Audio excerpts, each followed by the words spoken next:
ನಮಸ್ಕಾರ ಸ್ನೇಹಿತರೆ, ನಾನು Triveni. Welcome to spiritual alchemy 7. ಇವತ್ತು ನಾನು ನಿಮಗೆ ನಿಮ್ಮ ಗೋಲ್ಸನ್ನು, ನಿಮ್ಮ ಗುರಿಗಳನ್ನು, ಆಸೆಗಳನ್ನು ನೆರವೇರಿಸ್ಕೊಳ್ಳೋದಕ್ಕೆ ಮಿರರ್ನ ಹೇಗೆ ಉಪಯೋಗಿಸ್ಕೋಬೋದು, ಕನ್ನಡಿನ ಅಂತ ಹೇಳ್ತೀನಿ. Mirror technique. ಈ ಮಿರರ್ ಟೆಕ್ನಿಕ್ ಯೂಸ್ ಮಾಡೋದ್ರಿಂದ ಏನಾಗುತ್ತೆ ಅಂದರೆ, ಒಂದೇ ಸಮಯದಲ್ಲಿ ಹಲವಾರು ಬೆನಿಫಿಟ್ಸ್ ಸಿಗುತ್ತೆ ನಮಗೆ. ಅಂದರೆ ಹಲವಾರು ಪ್ರಯೋಜನಗಳು ಸಿಗುತ್ತೆ. ಮುಂದೇನಂದ್ರೆ, ಮೊದಲನೇದು ನಮ್ಮ ಜೊತೆ ನಾವೇ ಕನೆಕ್ಟ್ ಆಗ್ತೀವಿ.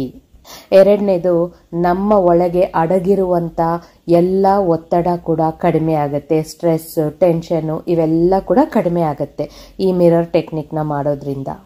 ಮೂರನೇದೇನೆಂದ್ರೆ, ನಮ್ಮ ಗೋಲ್ಸ್, ನಮ್ಮ ಇಂಟೆನ್ಷನ್ಸ್, ನಮ್ಮ ಡಿಸೈರ್ಸ್ ಅಂದ್ರೆ ನಮ್ಮ ಆಸೆಗಳು, ನಮ್ಮ ಗುರಿಗಳು, ನಮ್ಮ ಬೇಡಿಕೆಗಳು ಏನೇನಿದೆಯೋ ಅದೆಲ್ಲಾನು ಕೂಡ ನೆರವೇರುತ್ತೆ ಈ ಮಿರರ್ ಟೆಕ್ನಿಕ್ ಇಂದ. ಸೊ ಜಾಸ್ತಿ ಮಾತಾಡದೆ ಡೈರೆಕ್ಟ್ ಆಗಿ ಟಾಪಿಕ್ಗೆ ಬಂದ್ಬಿಡ್ತೀನಿ. ಇವಾಗ ನಿಮ್ಮ ಮನೆಯಲ್ಲಿ ಯಾವುದೇ ಮಿರರ್ ಇರಲಿ, ಆ ಮಿರರ್ ಹತ್ರ ಹೋಗಿ. ಅದು ಪುಟ್ಟದು ಕೈಯಲ್ಲಿ ಹಿಡ್ಕೊಂಡು ನೋಡ್ಕೊಳ್ಳೋ ಅಂತ ಮಿರರ್ ಆದ್ರೂ ಪರವಾಗಿಲ್ಲ, ಬಾತ್ರೂಮಲ್ಲಿ ಇರುತ್ತಲ್ವ ಸಿಂಕ್ ಮೇಲೆ ಆ ಥರ ಮಿರರ್ ಆದ್ರೂ ಪರವಾಗಿಲ್ಲ, ಡ್ರೆಸ್ಸಿಂಗ್ ಟೇಬಲ್ ಅಲ್ಲಿರುವಂತ ಮಿರರ್ ಆದ್ರೂ ಪರವಾಗಿಲ್ಲ, ನಿಮ್ಮ ಫುಲ್ ಕಾಣಿಸುತ್ತಲ್ವ ತಲೆಯಿಂದ ಕಾಲ್ವರೆಗೂ ಆ ಥರ ದೊಡ್ಡ ಸೈಜ್ ಮಿರರ್ ಆದ್ರೂ ಪರವಾಗಿಲ್ಲ. ಎಲ್ಲೇ ಇರಲಿ, ಒಂದು ಮಿರರ್ ಹತ್ರ ನೀವು ಕಾರ್ ಒಳಗಡೆ ಕೂಡ ಕುತ್ಕೊಂಡು ಕೂಡ ಮಾಡ್ಕೋಬಹುದು ಮಿರರ್ ಟೆಕ್ನಿಕ್. ಯಾವಾಗಾದ್ರೂ ಎಲ್ಲಾದ್ರೂ ಟ್ರಾಫಿಕ್ ಅಲ್ಲಿ ಸಿಕ್ಕಾಕೊಂಡಿರ್ತೀರಾ, ಕಾರ್ ಒಳಗೆ ಮಿರರ್ ಇರುತ್ತಲ್ವಾ, ಅಟ್ಲೀಸ್ಟ್ ನಿಮ್ಮ ಕಣ್ಣು ಕಾಣಿಸುತ್ತಲ್ವಾ ಅದರಲ್ಲಿ, ಸೊ ಅದರಲ್ಲಿ ಕೂಡ ಮಾಡ್ಕೋಬಹುದು. ನಿಮಗೆ ಬೇಕಾಗಿರೋದು ನೀವು, ನಿಮ್ಮ ಮಿರರ್ ಅಷ್ಟೇನೆ ಬೇಕಾಗಿರೋದು. ಇದಕ್ಕೆ ಮಿರರ್ನ ನೀವು ಹುಡ್ಕೊಳ್ತೀರಲ್ವಾ, ಯಾವ ಮಿರರಲ್ಲಿ ಮಾಡ್ತೀರಾ ಅಂತ ಹೋಗಿ. ಇದನ್ನ ಇಂಥ ಸಮಯದಲ್ಲಿ ಮಾಡಬೇಕು ಅಂತ ಏನೂ ಇಲ್ಲ. ನೀವು ಫ್ರೀ ಇದ್ದಾಗ, ನಿಮ್ಮ ಮನಸ್ಸು ಆರಾಮಾಗಿದ್ದಾಗ ಅಥವಾ ಒತ್ತಡದಲ್ಲಿದ್ದಾಗ ಕೂಡ ಆ ಒತ್ತಡನ ಕಡಿಮೆ ಮಾಡ್ಕೊಳ್ಳೋದಕ್ಕೂ ಇದನ್ನ ಮಾಡ್ಕೋಬಹುದು. ನೀವು ಹೋಗಿ ಮಿರರ್ ಮುಂದೆ ನಿಂತ್ಕೊಳ್ಳಿ. ನಿಮ್ಮ ಕಣ್ಣಲ್ಲೇ ನೀವು ಒಂದು 30 ಸೆಕೆಂಡ್ವರೆಗೂ, ಅರ್ಧ ನಿಮಿಷವರೆಗೂ ನೋಡ್ತಾ ಇರಿ.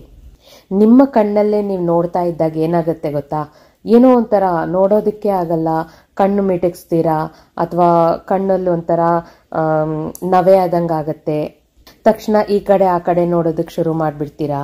ಅಥವಾ ನಿಮ್ಮ ಕಣ್ಣಲ್ಲೇ ನೋಡ್ತಾ ಇರ್ತೀರಾ, ಆದ್ರೆ ಗಮನ ಇಟ್ಟು ನೋಡ್ತಾ ಇರಲ್ಲ. ಕಣ್ಣು ಮಾತ್ರ ಕಣ್ಣನ್ನ ನೋಡ್ತಾ ಇರುತ್ತೆ, ನಿಮ್ಮ ಮನಸ್ಸು ಬೇರೆ ಎಲ್ಲೋ ಓಡಾಡ್ತಾ ಇರುತ್ತೆ. ಅದು ಯಾಕೆ ಅಂದ್ರೆ, ನಮ್ಮ ಜೊತೆ ನಮಗೇನೆ ಕನೆಕ್ಷನ್ ಇರಲ್ಲ, ನಮ್ಮ ಜೊತೆ ನಾವೇನೆ ಜೀವನ ಮಾಡ್ತಾ ಇರಲ್ಲ. ಅಂದ್ರೆ ನಾವು ನಮ್ಮನ್ನ ನಾವೇ ಕಳ್ಕೊಂಡಿರೋ ಅಂತ ಜೀವನ ಇದು ನಮ್ದು ಇವಾಗಿನ ಈ ಬ್ಯುಸಿ ಲೈಫಲ್ಲಿ. ಹಾಗಾಗಿ ನಮ್ಮ ಕಣ್ಣಲ್ಲಿ ನಾವೇ ನೋಡಕ್ಕೆ ಆಗಲ್ಲ. ನಮ್ಮ ಸುತ್ತ ಎಷ್ಟೇ ಜನ ಇರ್ಲಿ, ನಾವ್ ಎಲ್ಲೇ ಇರ್ಲಿ ಭೂಮಿ ಮೇಲೆ, ಆದ್ರೆ ಪ್ರತಿ ಒಂದು ಕ್ಷಣದಲ್ಲೂ ನಮ್ಮ ಜೊತೆ ಇರೋದು ಯಾರು? ನಾವೇ ಅಲ್ವಾ. ನಾವು ನಿದ್ದೆ ಮಾಡಕ್ ಹೋದಾಗ್ಲೂ ನಮ್ಮ ಫ್ಯಾಮಿಲಿ ಎಲ್ಲರೂ ನಮ್ಮ ಜೊತೆ ಪಕ್ಕದಲ್ಲಿರ್ಬೋದು, ಪಕ್ಕದ ರೂಮಲ್ಲಿ ಇರ್ಬೋದು, ಆದ್ರೂ ನಮ್ಮ ಜೊತೆ, ನಮ್ಮ ಆತ್ಮದ ಜೊತೆ ಯಾರಿರ್ತಾರೆ? ನಾವೇ ತಾನೆ. ಸೊ ನೀವೇನ್ ಮಾಡ್ಬೇಕು ಅಂದ್ರೆ, ಇದನ್ನ ದಿನಾ ಮಾಡಿ. ಮಿರರ್ ಮುಂದೆ ಹೋಗಿ ನಿಂತ್ಕೊಳ್ಳಿ, ಒಂದು ಅರ್ಧ ನಿಮಿಷ ನಿಮ್ಮ ಕಣ್ಣಲ್ಲೇ ನೀವೇ ನೋಡ್ತಾ ಸ್ಮೈಲ್ ಮಾಡಿ. ಇದನ್ನ ಮಾಡಿದಾಗ ನಿಮ್ಗೆ ಆಗುವಂತ ಅನುಭವ ಇರುತ್ತಲ್ವಾ, ಅದು ಹೇಳೋದಕ್ಕಾಗಲ್ಲ. ಪ್ರತಿಯೊಬ್ಬರು ಅನುಭವಿಸ್ಲೇಬೇಕಿದು ಈ ಅನುಭವನ. ಹಾಗಾಗಿ ಹೇಳ್ತಾ ಇದ್ದೀನಿ, ನಿಮ್ಗೇನು ಗುರಿ ಇಲ್ಲ ಅಂದ್ರೂ ಪರವಾಗಿಲ್ಲ, ಇದನ್ನ ಮಾಡಿ. ನಿಮ್ಮ ಜೊತೆ ನೀವೇ ಕನೆಕ್ಷನ್ ಅಲ್ಲಿ ಇರ್ತೀರಾ, ಕನೆಕ್ಟ್ ಆಗಿರ್ತೀರಾ. ಮಿರರ್ ಮುಂದೆ ನಿಂತ್ಕೊಳ್ಳಿ, ನಿಮ್ಮ ಕಣ್ಣಲ್ಲೇ ನೀವು ನಗ್ತಾ ಒಂದು ಸ್ಮೈಲಿಂಗ್ ಫೇಸ್ ಇಂದ, ಮುಗುಳ್ನಗೆಯಿಂದ ನೋಡ್ತಾ ಇರಿ. ನಿಮ್ಮ ಮನಸ್ಸಿನಲ್ಲಿ ನಿಮಗೆ ಗೊತ್ತಿಲ್ಲದೆ ಅಡಗಿ ಕೂತಿರುವಂತ ಈ ನೆಗೆಟಿವ್ ಎಮೋಷನ್ಸ್ ಏನಿರುತ್ತೆ, ದುಃಖ, ಭಯ, ಬೇಜಾರು, ಕೋಪ, ಸ್ಟ್ರೆಸ್, ನರ್ವಸ್ನೆಸ್, ಒತ್ತಡ, ಡಿಪ್ರೆಷನ್, ಈ ತರವೆಲ್ಲ ಕೂಡ ಕಡಿಮೆ ಆಗ್ಬಿಡುತ್ತೆ ನಿಮ್ಮ ಕಣ್ಣಲ್ಲೇ ನೀವು ಸ್ಮೈಲ್ ಮಾಡ್ತಾ ನೋಡ್ತಾ ಇದ್ದಾಗ. ಇದು ಮೊದಲನೇ ಸ್ಟೆಪ್ ಆಯ್ತು. ಏನು? ಮಿರರ್ ಅಲ್ಲಿ, ಕನ್ನಡಿನಲ್ಲಿ ನಿಮ್ಮನ್ನ ನೀವೇ ಒಂದು 30 ಸೆಕೆಂಡ್ವರೆಗೂ, ಅಟ್ಲೀಸ್ಟ್ ಅಂದ್ರೆ ಕಡಿಮೆ ಅಂದ್ರೆ 30 ಸೆಕೆಂಡ್ವರೆಗೂ ನಿಮ್ಮ ಕಣ್ಣಲ್ಲೇ ನೀವು ನೋಡ್ಕೊಂಡು ಒಂದು ಮುಗುಳ್ನಗೆಯಿಂದ ನೋಡ್ಕೊಳ್ಳಿ. ಆಯ್ತಲ್ವಾ? ಈಗ ಎರಡನೇ ಸ್ಟೆಪ್ಗೆ ಹೋಗೋಣ. ಎರಡನೇ ಸ್ಟೆಪ್ ಏನಂದ್ರೆ, ಆ ಕನ್ನಡಿಯಲ್ಲಿ ಕಾಣಿಸ್ತಾ ಇರುವ ನಿಮ್ಮನ್ನ ನೀವು ಅಂತ ಅನ್ಕೊಳ್ದೆ, ಅದನ್ನ ಬೇರೆ ಯಾರೋ ಒಬ್ಬ ವ್ಯಕ್ತಿ ಅಂತ ಅನ್ಕೊಳ್ಳಿ. ಬೇರೆ ಯಾರೋ ನಿಮ್ಮ ಆಪ್ತರು ಅಂತ ಅನ್ಕೊಂಡು ಮಾತಾಡಿ ಆ ಒಬ್ಬ ವ್ಯಕ್ತಿ ಜೊತೆ. ಸೊ ನೀವು ಹೇಗೆ ಹೇಳಬೇಕು ಅಂದ್ರೆ, ಇವಾಗ ನಾನೇ ಅನ್ಕೊಳ್ಳಿ, ಒಂದು ಎಕ್ಸಾಂಪಲ್ ಕೊಡ್ತೀನಿ. ನಾನು ಕನ್ನಡಿ ಮುಂದೆ ನಿಂತ್ಕೊಂಡಿದ್ದೀನಿ. ಈಗ ನನಗೆ ಗೋಲು ಸುಮ್ಮನೆ ಎಕ್ಸಾಂಪಲ್ ಹೇಳ್ತೀನಿ, ಇದು ನನ್ನ ಗೋಲ್ ಅಲ್ಲ. ನನಗೆ 1 ಮಿಲಿಯನ್ ಸಬ್ಸ್ಕ್ರೈಬರ್ಸ್ ಬೇಕು ಅಂತ, ಸುಮ್ಮನೆ ಇದು ಆಮೇಲೆ ಸೀರಿಯಸ್ ಆಗಿ ಅನ್ಕೋಬೇಡಿ. 1 ಮಿಲಿಯನ್ ಸಬ್ಸ್ಕ್ರೈಬರ್ಸ್ ಬೇಕು ಅನ್ನೋದು ನನ್ನ ಗೋಲ್ ಅಂತ ಅನ್ಕೊಳ್ಳಿ. ನಾನು ಮಿರರ್ ಮುಂದೆ ನಿಂತ್ಕೊಂಡು, ಹೇ ತ್ರಿವೇಣಿ, ನಿಂಗೆ ಗೊತ್ತಾ, ನಿನಗೆ 1 ಮಿಲಿಯನ್ ಸಬ್ಸ್ಕ್ರೈಬರ್ಸ್ ಸಿಕ್ಬಿಟ್ಟಿದ್ದಾರೆ, ವಾವ್, ಈ ರೀತಿಯಾಗಿ ಹೇಳ್ಕೋಬೇಕು. ಅಥವಾ ನಿಮಗೇನಾದರೂ ಒಂದು ಲೈಫ್ ಪಾರ್ಟ್ನರ್ ಬೇಕಿತ್ತಾ, ನಿಮ್ಮ ಹೆಸರನ್ನ ನೀವೇ ಹೇಳ್ಕೊಳ್ಳಿ. ಯಾರೋ 3ನೇ ವ್ಯಕ್ತಿಗೆ ಹೇಳೋ ಥರ ಹೇ ಅಂತ ಹೇಳ್ಕೊಂಡು, ಹೇ ನಿಂಗೆ ಲೈಫ್ ಪಾರ್ಟ್ನರ್ ಸಿಕ್ಬಿಟ್ಟಿದ್ದಾರೆ ಗೊತ್ತಾ, ಆ ಥರ ಹೇಳ್ಕೊಳ್ಳಿ. ಅಂದರೆ ನಿಮ್ಮ ಗೋಲ್ ಏನಿದೆ ಅದು ಆಲ್ರೆಡಿ ನಿಮಗೆ ಸಿಕ್ಕಿದೆ. ಅದನ್ನ ನೀವು ಕನ್ನಡಿಯಲ್ಲಿ ಕಾಣಿಸ್ತಾ ಇರೋ ಯಾರೋ ನಿಮ್ಮ ಆಪ್ತರು ಅವ್ರಿಗೆ ಹೇಳ್ತಾ ಇದ್ದೀರಾ. ಸೊ ಆ ಮಿರರಲ್ಲಿ ನಿಮ್ಮನ್ನ ನೀವೇ ನೋಡ್ಕೊಂಡು ನಿಮ್ಮ ಹೆಸರನ್ನ ಹೇಳ್ಕೊಂಡು ಕಂಗ್ರ್ಯಾಚುಲೇಷನ್ಸ್ ಅಂತ ಹೇಳ್ಕೊಂಡು, ಯಾಕೆ ಕಂಗ್ರ್ಯಾಚುಲೇಷನ್ಸ್ ಅಂದ್ರೆ ನಿಮ್ಮ ಗೋಲ್ ಏನಿದೆಯೋ ಅದು ಆಲ್ರೆಡಿ ನಿಮಗೆ ಸಿಕ್ಬಿಟ್ಟಿದೆ. ಹಾಗಾಗಿ ಈ ತರ ಒಂದು ಕಂಗ್ರ್ಯಾಚುಲೇಷನ್ಸ್ ಅಂತೆಲ್ಲ ವಾವ್ ಅದು ಇದು ಅಂತೆಲ್ಲ ಹೇಳ್ಕೊಂಡಾಗ ಏನಾಗುತ್ತೆ, ಒಂದು ರಿಯಾಲಿಟಿ ಇರುತ್ತೆ ಅಲ್ಲಿ, ಆ ಒಂದು ಎಕ್ಸೈಟ್ಮೆಂಟ್ ಇರುತ್ತೆ. ನಿಮ್ಮ ಒಳಗಿಂದ ಬರುವಂತ ಎಕ್ಸೈಟ್ಮೆಂಟ್ ಅನ್ನ ನಿಮಗೆ ನೀವು ಹೇಳ್ಕೊಳ್ತಾ ಇದ್ದೀರಾ.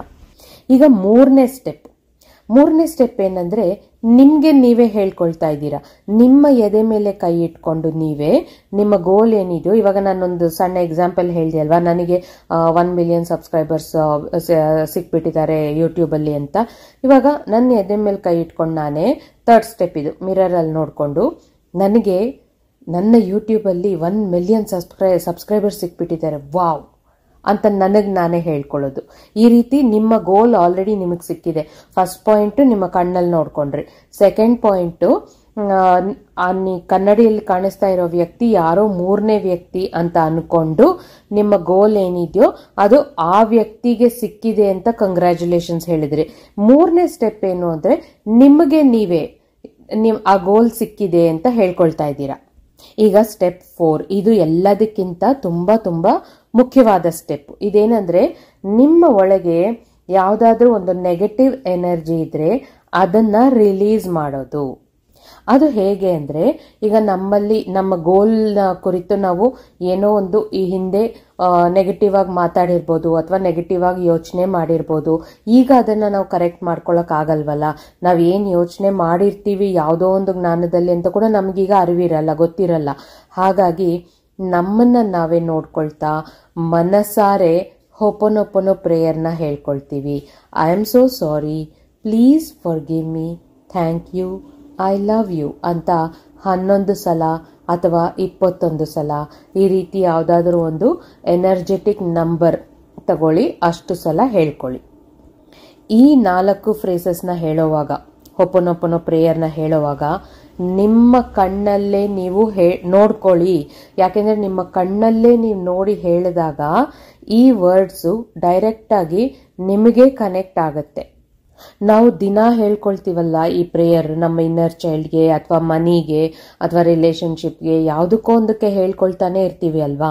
ಆ ಹೇಳ್ಕೊಳ್ಳೋ ಟೈಮಲ್ಲಿ ನಮ್ಮ ಹೃದಯದಿಂದ ಬಂದಿರುತ್ತೋ ಇಲ್ವೋ, ಒಮ್ಮೊಮ್ಮೆ ಏನಾಗುತ್ತೆ, ನಮ್ಮ ಮೈಂಡಲ್ಲಿ ಏನೋ ಒಂದು ಡಿಸ್ಟ್ರಾಕ್ಷನ್ಸ್ ಇದ್ದಾಗ ನಾವು ಮನ್ಸಿಂದ ಹೇಳ್ತಾ ಇದ್ದೀವಿ ಅಂತ ಅನ್ಕೊಂಡಿರ್ತೀವಿ, ಆದ್ರೆ ಮನ್ಸಿಂದ ಹೇಳ್ತಾ ಇರಲ್ಲ, ಸುಮ್ಮನೆ ಬಾಯಲ್ಲಿ ಹೇಳ್ಕೊಳ್ತಾ ಇರ್ತೀವಿ.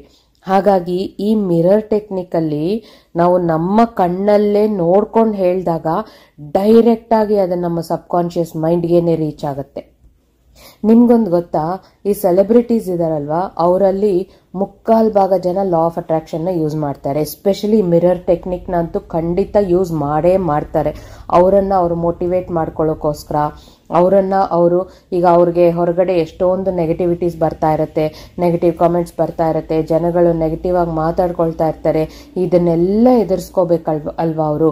ಹಾಗಾಗಿ ನೀವು ಬೇಕಾದ್ರೆ ಗೂಗಲ್ ಅಲ್ಲಿ ಹೋಗಿ ಆಲಿಯಾ ಭಟ್ ಮಿರರ್ ಟೆಕ್ನಿಕ್ ಅಂತ ಟೈಪ್ ಮಾಡಿ ನೋಡಿ, ಅವ್ರದ್ದು ಸಿಗುತ್ತೆ.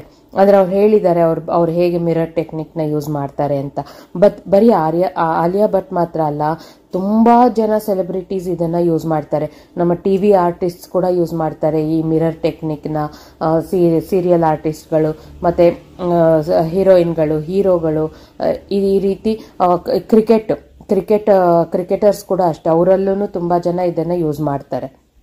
ಈ ಮಿರರ್ ಟೆಕ್ನಿಕ್ ನ ಮಾಡೋದ್ರಿಂದ ಏನಾಗುತ್ತೆ, ನಮಗೆ ಒಂಥರ ಜೀವನದಲ್ಲಿ ಕೊರತೆ, ಯಾವ್ದ್ರಲ್ಲೋ ಒಂದರಲ್ಲಿ ಕೊರತೆ, ಈ ರೀತಿ ಫೀಲಿಂಗ್ಸ್ ಇರಲ್ಲ. ಅಂದರೆ ಒಬ್ಬರನ್ನ ಪ್ರೀತಿ ಮಾಡಿದ್ರು ತುಂಬ ಹೃದಯದಿಂದ ಪ್ರೀತಿ ಮಾಡ್ತೀವಿ, ಅಥವಾ ಯಾರ ಹತ್ರನಾದ್ರೂ ನಾವು ಪ್ರೀತಿನ ರಿಸೀವ್ ಮಾಡ್ಕೊಳ್ಬೇಕಂದ್ರೂ ತುಂಬ ಹೃದಯದಿಂದ ರಿಸೀವ್ ಮಾಡ್ಕೊಳ್ತೀವಿ. ನಾವು ಹೋಗೋ ಟೈಮಲ್ಲಿನೂ, ಈ ಭೂಮಿ ಬಿಟ್ಟು ಹೋಗೋ ಟೈಮಲ್ಲಿನೂ ಏನೋ ಒಂಥರ ಮನಸ್ಸಿನಲ್ಲಿ ತೃಪ್ತಿ ಅನ್ನೋದಿರುತ್ತೆ. ಯಾಕೆಂದರೆ ನಮ್ಮ ಜೊತೆ ನಾವೇ ಕನೆಕ್ಟ್ ಆಗಿರ್ತೀವಿ, ನಮ್ಮ ಆತ್ಮದ ಜೊತೆ ಕನೆಕ್ಟ್ ಆಗಿರ್ತೀವಿ, ನಮ್ಮ ಸಬ್ಕಾನ್ಷಿಯಸ್ ಮೈಂಡ್ ಜೊತೆ ಕನೆಕ್ಟ್ ಆಗಿರ್ತೀವಿ. ನಮ್ಮ ಸಬ್ಕಾನ್ಷಿಯಸ್ ಮೈಂಡ್ಗೆ ನಾವು ನಮ್ಮ ಗೋಲ್ಸನ್ನು ಹೇಳೋದ್ರಿಂದ, ಆ ಗೋಲ್ಸ್ ನಮ್ಮ ಕಣ್ಣಲ್ಲೇ ನೋಡ್ಕೊಂಡು ನಾವು ಹೇಳೋದ್ರಿಂದ ಏನಾಗುತ್ತೆ, ಡೈರೆಕ್ಟ್ ಆಗಿ ಸಬ್ಕಾನ್ಷಿಯಸ್ ಮೈಂಡ್ಗೆ ರೀಚ್ ಆಗುತ್ತೆ. ನೀವು ಆ್ಯಕ್ಚುಲಿ ಈ ಮಿರರ್ ಟೆಕ್ನಿಕಲ್ಲೇ ವಾಟರ್ ಕೂಡ ಯೂಸ್ ಮಾಡ್ಬೋದು. ನಾನು 5-in-1 ಅಂತ ಒಂದು ಈ ಹಿಂದೆನೇ ಇನ್ನೊಂದು ಮ್ಯಾನಿಫೆಸ್ಟೇಷನ್ ಟೆಕ್ನಿಕ್ಕು ನಾನು ವಿಡಿಯೋ ಹಾಕಿದ್ದೆ, ಅದರಲ್ಲಿನೂ ಹಾಕಿದ್ದೆ. ಇದು ನೀವು ಒಂದು ಗ್ಲಾಸ್ ನೀರನ್ನು ಕೂಡ ನಿಮ್ಮ ಕೈಯಲ್ಲಿ ಇಟ್ಕೊಂಡು ಇದನ್ನೆಲ್ಲ ಮಾಡ್ಬೋದು. ಆಗೇನಾಗುತ್ತೆ, ಇಲ್ಲಿ ಡಬಲ್ ಆಗುತ್ತೆ. ಒಂದು, ನೀವು ಅಲ್ಲಿ ಹೇಳ್ಕೊಳ್ತಾ ಇರೋ ಗೋಲ್ ಎಲ್ಲ ಕೂಡ ಈ ನೀರು ಅಬ್ಸರ್ವ್ ಆಗ್ತಾ ಇರುತ್ತೆ. ನೀವು ಅಲ್ಲಿ ಏನು ನಡೀತಿದೆಯೋ ಎಲ್ಲವೂ ಪಾಸಿಟಿವ್ ನಡೀತಾ ಇದೆ. ಆ ಪಾಸಿಟಿವ್ನೆಸ್ ಎಲ್ಲ ನೀರಲ್ಲೂ ಹೋಗಿರುತ್ತೆ. ಆ ನೀರನ್ನು ಕೊನೆಯಲ್ಲಿ ನೀವು ಗ್ರ್ಯಾಟಿಟ್ಯೂಡ್ ಹೇಳ್ಕೊಂಡು ಕುಡಿದಾಗ ಅದು ಡೈರೆಕ್ಟಾಗಿ ನಿಮ್ಮ ಸಬ್ಕಾನ್ಷಿಯಸ್ ಮೈಂಡ್ಗೆ ರೀಚ್ ಆಗೋದ್ರಲ್ಲಿ ಎರಡನೇ ಮಾತೇ ಇಲ್ಲ. ಇವತ್ತು ಯಾವುದೇ ಕ್ಷೇತ್ರದಲ್ಲಿ ಯಾರ್ಯಾರು ಸಕ್ಸಸ್ಫುಲ್ ಇದ್ದಾರೋ ಅವರೆಲ್ಲ ಕೂಡ ಈ ರೀತಿ ಟೆಕ್ನಿಕ್ಸನ್ನೆಲ್ಲ ಯೂಸ್ ಮಾಡಿನೇ ಅವರು ಸಕ್ಸಸ್ಸನ್ನು ಪಡೆದಿರೋದು. ಹಾಗಾಗಿ ನೀವು ಯಾರೆಲ್ಲ ಈ ವಿಡಿಯೋನ ಕೇಳಿಸ್ಕೊಳ್ತಾ ಇದ್ದೀರೋ, ನೀವು ಕೂಡ ನಿಮ್ಮ ಜೀವನದಲ್ಲಿ ಸಕ್ಸಸ್ ಅನ್ನೋದನ್ನು ಖಂಡಿತ ನೀವು ಪಡಿಬಹುದು. ಹೇಗೆ ಅಂದರೆ, ನಾನು ಹೇಳ್ತಾ ಇರೋ ಪ್ರತಿ ಒಂದು ವಿಡಿಯೋಲಿ ಪ್ರತಿ ಒಂದು ಮಾತನ್ನು ನೀವು ಅರ್ಥ ಮಾಡಿಕೊಂಡು ಫಾಲೋ ಮಾಡಿಕೊಂಡ್ರೆ ಅಷ್ಟೇ ಸಾಕು.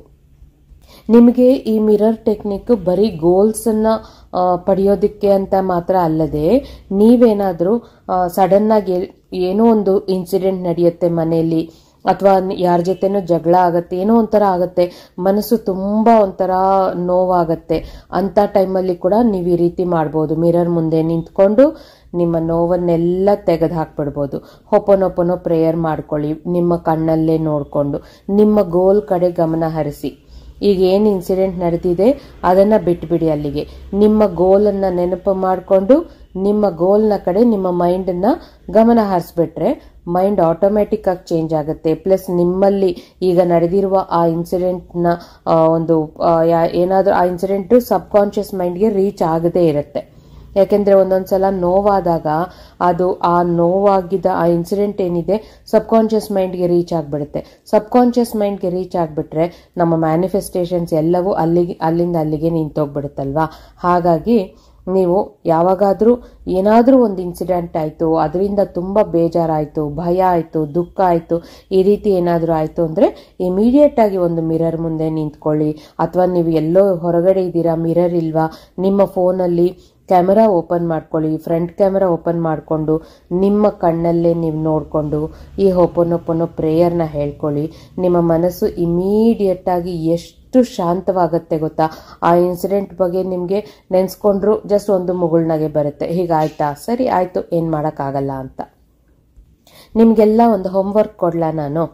ನಿಮಗೆ ಗೋಲ್ಸ್ ಬಗ್ಗೆ ಮಾಡ್ಕೊಳ್ತಿರೋ ಬಿಡ್ತಿರೋ ಏನು ಮಾಡ್ತಿರೋ, ನೀವು ಹೋಗಿ ಮಿರರ್ ಮುಂದೆ ನಿಂತ್ಕೊಂಡು ನಿಮ್ಮ ಕಣ್ಣಲ್ಲೇ ನೀವು ನೋಡಿಕೊಂಡು ಈ ಎಲ್ಲ ನಾನು ಹೇಳಿದ ಪಾಯಿಂಟ್ಸ್ನೆಲ್ಲ ಫಾಲೋ ಮಾಡಿಬಿಟ್ಟು ಮಾಡಿ ನೋಡಿ. ನಿಮ್ಗೆ ಯಾವ ಥರ ಫೀಲ್ ಆಗುತ್ತೆ, ನಿಮ್ಮ ಮನಸ್ಸಿಗೆ ಏನಾಗುತ್ತೆ ಅನ್ನೋದನ್ನು ಫೀಡ್ಬ್ಯಾಕ್ ಬಂದು ಇಲ್ಲಿ ಕಾಮೆಂಟ್ಸಲ್ಲಿ ಹೇಳ್ತೀರಾ. ಆವಾಗ ಬೇರೆಯವರು ಕೂಡ ನೋಡಿದಾಗ ಅವ್ರಿಗೂ ಕೂಡ ಸ್ವಲ್ಪ ಇನ್ಸ್ಪಿರೇಷನ್ ಆಗುತ್ತೆ, ಅವರು ಕೂಡ ಇದನ್ನು ಮಾಡ್ತಾರೆ. ಪ್ರತಿಯೊಬ್ಬರು ಮಾಡ್ಕೋಬೇಕಾದ ಒಂದು ಟೆಕ್ನಿಕ್ ಇದು. ನಾನೇನು ಮಾಡ್ತೀನಿ ಗೊತ್ತಾ, ಇದಕ್ಕೆ ಅಂತ ಸಮಯ ಕೊಡಲ್ಲ. ಬೆಳಿಗ್ಗೆ ನಿದ್ದೆ ಎದ್ದ ತಕ್ಷಣ ಬ್ರಷ್ ಮಾಡೋ ಟೈಮಲ್ಲೇ ಕೂಡ ನಾನು ಮಿರರಲ್ಲಿ ನೋಡಿಕೊಂಡು ಇದನ್ನು ಮಾಡ್ಕೊಳ್ತೀನಿ. ಬ್ರಷ್ ಮಾಡೋವಾಗಲೇ ಆ ಟೈಮನ್ನು ಕೂಡ ವೇಸ್ಟ್ ಮಾಡಬಾರ್ದು ಅಂತ ಆ 5 ನಿಮಿಷನ ನಾನು ಆ ಮಿರರಲ್ಲಿ ನನ್ನ ಕಣ್ಣಲ್ಲೇ ನನ್ನ ನೋಡಿಕೊಂಡು ಹೊಪನೊಪನೋ ಪ್ರೇಯರ್ ಹೇಳ್ಕೊಂಡು ನನ್ನ ಗೋಲ್ಸ್ ಎಲ್ಲ ಹೇಳ್ಕೊಂಡು ಇದನ್ನೆಲ್ಲ ಮಾಡ್ತೀನಿ. ಹಾಗಂತ ನಿಮ್ಮನ್ನು ಆ ಟೈಮಲ್ಲೇ ಮಾಡಿ ಅಂತ ಹೇಳ್ತಾ ಇಲ್ಲ, ನೀವು ಇದಕ್ಕೆ ಅಂತಲೇ ಒಂದು ಸ್ಪೆಷಲ್ ಟೈಮ್ ಇಟ್ಕೊಂಡೇ ಮಾಡಿ. ನನಗೇನಾದರೂ ಒಂದು ಸ್ಪೆಷಲ್ ಗೋಲ್ ಇತ್ತು ಅಂದರೆ ಆವಾಗ ನಾನು ಸ್ಪೆಷಲ್ ಟೈಮ್ ಇಟ್ಕೊಂಡೇ ಮಾಡ್ತೀನಿ. ಹಾಗಾಗಿ ನೀವು ಕೂಡ ಹಾಗೆ ಮಾಡಿ ಆಯಿತಾ. ಸುಮ್ಮನೆ ನಾನು ಮಾಡ್ತೀನಿ ಬ್ರಷ್ ಮಾಡುವಾಗ ಅಂತ ಹೇಳಿ ನೀವು ಮಾಡಲೇಬೇಕು ಅಂತೇನಿಲ್ಲ, ಅದು ನಿಮಗೆ ಬಿಟ್ಟಿದ್ದು. ಸೊ ನೀವೆಲ್ಲ ಇದನ್ನು ಮಾಡಿ ನಿಮ್ಗೇನು ಫೀಲ್ ಆಗ್ತಿದೆ, ನಿಮ್ಮ ಮನಸ್ಸಿಗೆ ಹೇಗಿದೆ ಅನ್ನೋದನ್ನು ಬಂದು ಇಲ್ಲಿ ನನ್ನ ಜೊತೆ ಹಂಚ್ಕೊಳ್ಳಿ ಕಾಮೆಂಟ್ಸಲ್ಲಿ ಆಯಿತಾ. ಸೊ ನೀವೆಲ್ಲ ಈ ಮಿರರ್ ಟೆಕ್ನಿಕ್ನ ಯೂಸ್ ಮಾಡಿಕೊಂಡು ನಿಮ್ಮಲ್ಲಿರುವಂಥ ನೆಗೆಟಿವ್ ಇಮೋಷನ್ಸ್ನ, ನೆಗೆಟಿವ್ ಎನರ್ಜಿಗಳನ್ನೆಲ್ಲ ತೆಗೆದುಹಾಕಿ ಎಲ್ಲರೂ ಆನಂದವಾಗಿ, ಆರೋಗ್ಯವಾಗಿ, ಅಷ್ಟೈಶ್ವರ್ಯದಿಂದ ಇರಬೇಕು ಅಂತ ಕೇಳ್ಕೊಳ್ತಾ ಇಲ್ಲಿಗೆ ನನ್ನ ಮಾತುಗಳನ್ನು ಮುಗಿಸ್ತಾ ಇದ್ದೀನಿ. ಮತ್ತೆ ಮುಂದಿನ ವಿಡಿಯೋಲಿ ಭೇಟಿ ಮಾಡೋಣ ಸ್ನೇಹಿತರೆ. ಇಷ್ಟೊತ್ತು ನನ್ನ ಮಾತುಗಳನ್ನು ತಾಳ್ಮೆಯಿಂದ ಕೇಳಿದ ಪ್ರತಿಯೊಬ್ಬರಿಗೂ ತುಂಬು ಹೃದಯದ ಧನ್ಯವಾದಗಳು ಸ್ನೇಹಿತರೆ.